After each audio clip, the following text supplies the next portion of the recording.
دلوقتي يا حبايبي هنبدا في اعمال الجلاش. انا هعمل صاج كبير فهاخد له ورقتين جلاش. انا بحب الجلاش اللي هو مش المعلب، الجلاش اللي هو بيبقى متباع بنص كيلو.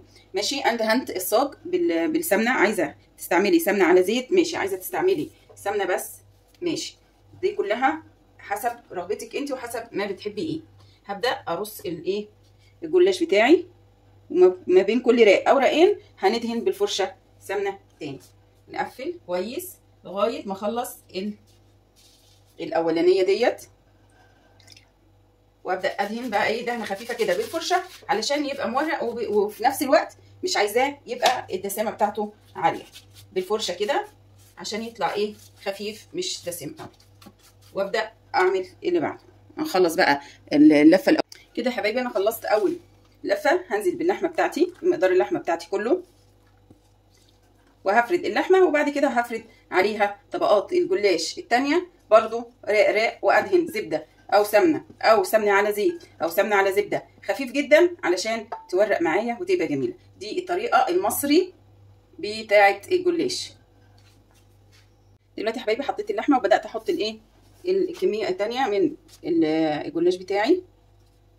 هبدا بقى احط الجلاش كله، وهدهن برضو ما بين كل راق وراق سمنه علشان ايه اظبط يبقى مورق معايا. هكمله بقى كله على هذا الوضع ونشوفه كده يا حبايبي. انا خلاص خلصته وقطعته كمان اهو مربعات.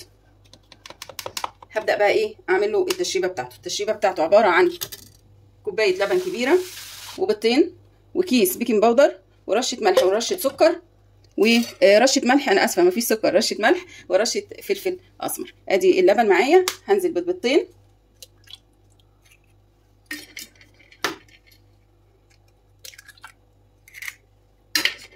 كده يا حبايبي. كوبايه لبن كبيره والبيضتين والملح والفلفل الاسود، كيس البيكنج باودر عشان يخليه مورق وجميل.